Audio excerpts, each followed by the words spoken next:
There was once a little boy who could never make the world sit still.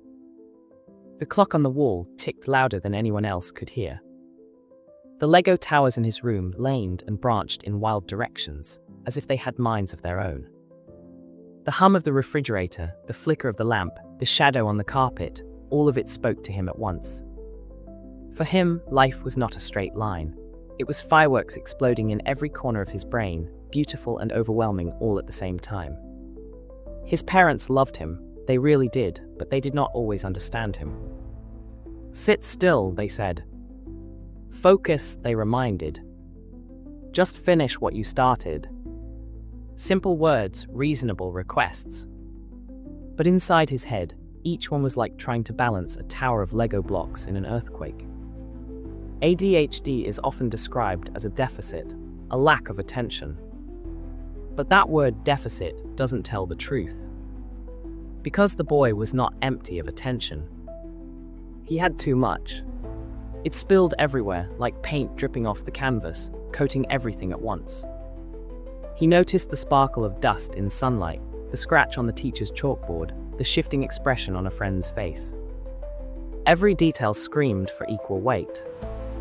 Imagine walking into a room where every light bulb flickers on at the same brightness. Ceiling light, night light, refrigerator light, flashlight, even the tiny red glow of the television. How do you know which one matters most? That is the brain of a child with ADHD. And so the boy grew up caught in a paradox. He was endlessly curious, endlessly creative. But he was also endlessly tired, endlessly misunderstood. At school, the difference was clear. Other children opened their notebooks and filled them with neat lines of letters. The boy opened his notebook, and the letters turned into drawings, the drawings turned into ideas, and the ideas floated out the window like birds. He wasn't lazy. He wasn't careless. He was swimming against a current that no one else could see. Teachers often mistook his restlessness for defiance. Parents often mistook his forgetfulness for disobedience. Friends sometimes mistook his chaos for carelessness. But none of it was true. Inside his spiral eyes, there was a storm. A storm of colors, shapes, and thoughts colliding all at once. And storms are not calm.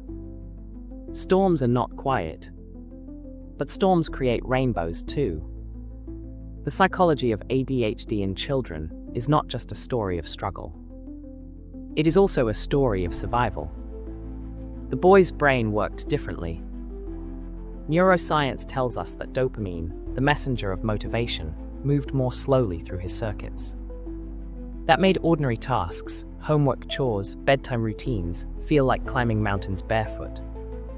But when something sparked his passion, when curiosity lit the fire, he could climb higher and faster than anyone else. This is called hyperfocus. The same brain that cannot tie shoelaces without drifting away can spend hours building a Lego city, writing a story, or memorizing the secrets of the universe. But the world is not built for hyperfocus. The world is built for balance. And balance was what he lacked. Let us step into his home for a moment.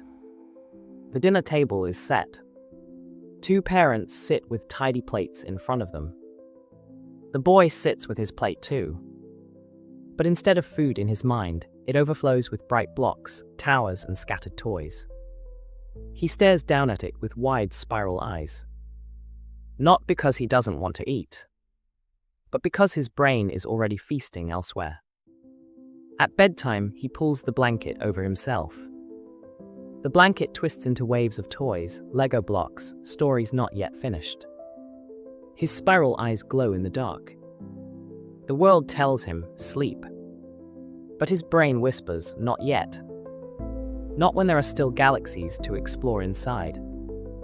And yet, for every struggle, there was love. His parents, even when frustrated, learned. They learned that the boy did better when routines were painted in pictures, not just spoken in words. They learned that checklists, timers, and body doubling could help him climb the mountains of daily life. They learned that compassion worked better than punishment. At school, some teachers began to see past the storm. They noticed his imagination, his ability to connect ideas that others missed. They saw the rainbow behind the rain. And slowly, piece by piece, the boy learned too. He learned that ADHD was not a curse. It was not a brokenness. It was a different architecture of the mind. Messy, yes. Chaotic, yes. But also alive, vibrant, overflowing. Psychology teaches us that children with ADHD carry a double burden. Not only do they struggle with focus and regulation, they also carry the weight of constant misunderstanding. When the world calls them lazy, they learn shame. When the world calls them careless, they learn doubt. When the world calls them trouble, they learn fear. But if instead the world calls them curious, they learn pride. If the world calls them creative, they learn courage. If the world calls them loved, simply loved, they learn hope. Because the truth is this: ADHD is not the absence of attention. It is the struggle of attention. It is the orchestra playing all at once, too loud, too beautiful, too chaotic. And children with ADHD are not broken instruments. They are symphonies waiting for conductors who understand their music. Our little boy will grow up. He will make mistakes. He will get lost in Lego towers and daydreams. He will forget appointments, lose keys, and miss trains. But he will also invent, imagine, create, and love in ways the world desperately needs. And one day, perhaps, he will stand in front of the mirror. Not to curse himself for being different. Not to wonder why his spiral eyes see storms where others see calm. But to whisper quietly, "I am enough." And that whisper will be worth more than all the checklists, all the corrections, all the sighs of exasperation. Because it will be the sound of a child who finally knows his chaos is also his gift. So when we look at a child with ADHD, let us not see disobedience. Let us see energy. When we look at their forgetfulness, let us not see defiance. Let us see distraction born from too much noticing.